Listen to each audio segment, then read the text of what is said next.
Yeah, whenever you're ready, man. We can start whenever you're ready. Oh, I'm totally ready, man. All right. Hey, welcome back, guys.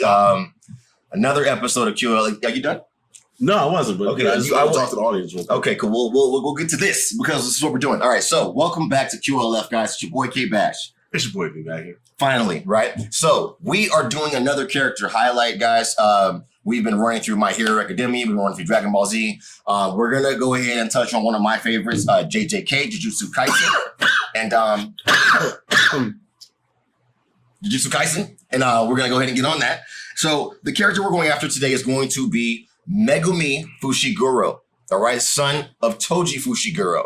So first off, we all know Megumi's dope. Megumi has some very, very, very dope powers. Second to only Itadori and Gojo themselves. You know what I'm saying? Like, he's a very, very large powerhouse. Another powerhouse inside of JJK. I think, Mac, you had some questions you wanted to ask. I wanted to ask about... Are you a JJK fan, Mac? Like, do you like JJK? Like, I'm like a medium. He's a medium grade fan? Yeah, Okay. I feel like, for me, JJK takes, like, another watch through. You know what I'm saying? It's kind of confusing. Like, in the the first one or two episodes, like, all right, it's cool. But then I'm usually lost about mid-season, so then I just start the whole thing over again. Yeah. And then it grabs me. Okay, so because then you notice things that. like, right. So, about Mr. Megumi, right? You know I gotta say it. Okay. He's like the Vegeta character, Sasuke character. What's going on with this guy? I think that, if you're going to say that he's like a Vegeta and Sasuke character, with him being the second to the protagonist, yes. But he does not have the rage and the hate that every secondary character has. No, he's just brooding. I feel like he's a very brooding character. Like, just to start off with Megumi, he has a lot of back end trauma. So, like, first off, his name, Megumi, is that of a female. His father named him that way, which also means blessing, right? So Megumi is a female name that means blessing. Again, listen, his father had no regard to whether he was male or female or any of that kind of thing. So he had to deal with that growing up in school. So when Megumi was in school, he had to fight a lot, but he was good at fighting. So he learned how to, beat people up. He was more of the bully kind of a situation, right? Very similar to like a Vegeta or something like that character, but without all the yelling that Bakugo may have or the yelling that Vegeta may have and, the hatred that Sasuke may have. So when you want to talk about what's cool about Megumi, right? First off, let's talk about his curse technique, right? The 10 Shadows technique. Like that has wields the ability to wield any 10 Shikigami of his choosing, right? I was going to ask you, like, the creatures that come out. They're called Shikigami, right? Those are the any of the demons or the cursed spirits that he's able to manipulate and wield. Now, here's the thing. With the 10 Shadows technique, he's got it's not curse manipulation, right? So he has the ability to summon Shikigami through shadows, which is why it's called 10 Shadows. So he utilizes his hand to make shadow puppets across a surface. And through that, he accesses the cursed energy of the actual beast itself and is able to summon that through the shadow. All right. So he's able to manipulate it that way. Now, it does take a Megumi's cursed energy to summon it, unlike Geto. And Geto uses the actual cursed spirit's energy to summon it. So let me ask you a question, as I'm doing my research here. Yeah, what you got, man? So would you say that the 10 Shadows technique is like a highly coveted technique of the Zenin class? Most definitely. Any Zenin that does manifest the 10 Shadows technique is extremely and highly sought after because it is the technique that's passed down through their clan. Like if you want to look at the Kamo clan that has blood manipulation or something like that, right? So it's like one of the major clans' powers. So if you have that, you are damn near royalty to that family, which Megumi had. Toji wanted him to stay away from that. So she shipped him off, you know what I'm saying, sold him. And then had him change his name to his mother's name, which is Fushiguro. So now, with the 10 Shadows technique, Megumi has many different skills, many different facets, and many different applications for using this technique, right? So he's got, first off, his 10 Shikigami. You're killing me. So first off, for his 10 Shikigami, right? Now, he's also able to utilize his shadows to store weapons. As you can see when they were fighting in the Horizon of the Captivating Skanda and Dagon's domain, Fushiguro was able to summon the Playful Cloud and give it to Maki. You know what I'm saying? So there's a bunch of different. Well, was that there or was that when they were fighting? Actually, that might have been they were fighting Hanami. You know what I'm saying? When they were fighting Hanami in the jungle, he was able to give her the playful cloud because that's when Kama was like, where was he hiding that? The sword and all that kind of stuff, right? Mm-hmm. So like he's able to manipulate shadows in that way to store objects. It's almost like a well that he can reach in and pull from another dimension, the shadow dimension, and manipulate things. So that's about that.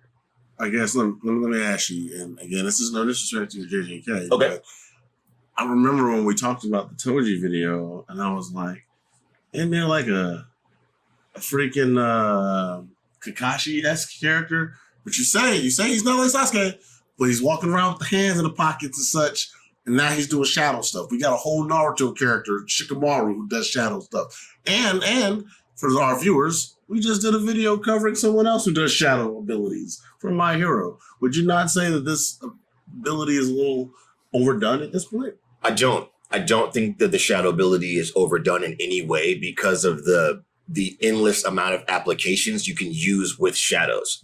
And I think that everybody that you've named has utilized shadows in a different way. Like if you want to talk about Shikamaru, his shadow stretches from him. He can also manipulate shadows from trees, but he does not manifest any organic beings from those shadows. He doesn't possess other beings with those shadows. Now he can do a shadow possession to stop you, right? And possess your body. But now with Megumi, he is summoning cursed spirits, which means he's summoning beings of a different dimension that are able to manifest their own abilities, right? So I can summon the heavy elephant, right? You know what I'm saying?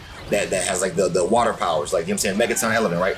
And then you also have like the frogs. He's got the rabbit escape. He's got, you know what I'm saying? Like all these different applications. Nue, right? Like who has electric wings. So in conjunction with the elephant in the water, he can like literally electrocute you by wetting you and then electrocuting you with Nue, which he showed on many different applications inside of JJK. So I think that on top of the manipulation of everybody and who's top tier with their usage of shadows, Megumi is definitely in the big three of shadow users. Fuck big three. It's just big Megumi, okay? So let's go ahead and stop that right there, all right? Put some respect on my nigga Megumi. Because now, let me tell you something about Megumi. Not only, because this is very common for somebody to think that a Shikigami user only utilizes their Shikigami, right? Now, Megumi has hands. Megumi is one of the sorcerers that does wield the 10 Shadows technique or does utilize Shikigami for his form of attack, but also uses his hands. Megumi will run the ones with you. Sukuna even had to give that nigga some props because he was like, yo,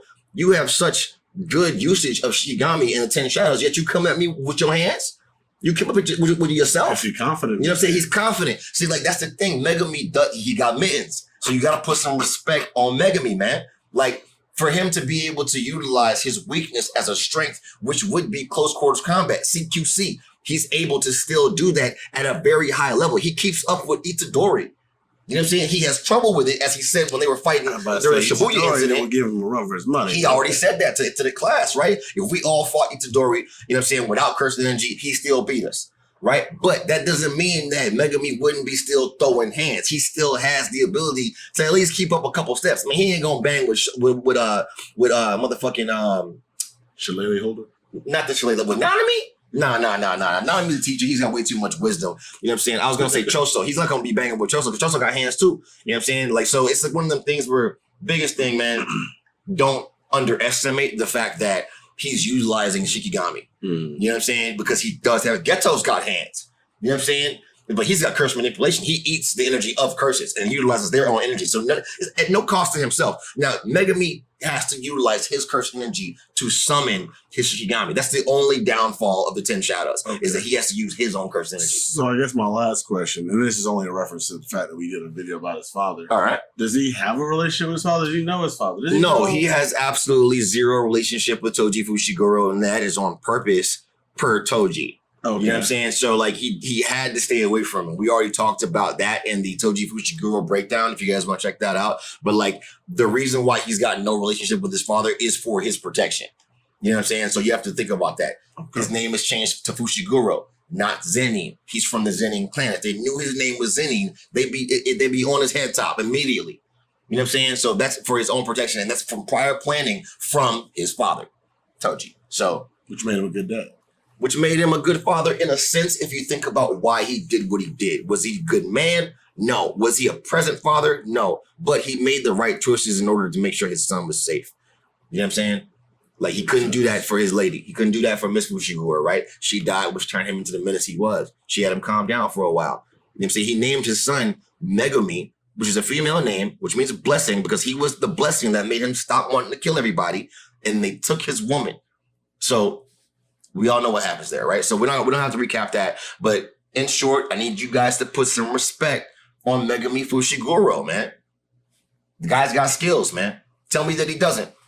No, you're right. I give you that. I think you finished your point pretty well. Just saying, man. If you guys think different, we're totally willing to argue that down. You guys can join Mac's side, or if you guys can join the Cali side. So either way it goes, this has been another episode of QLF.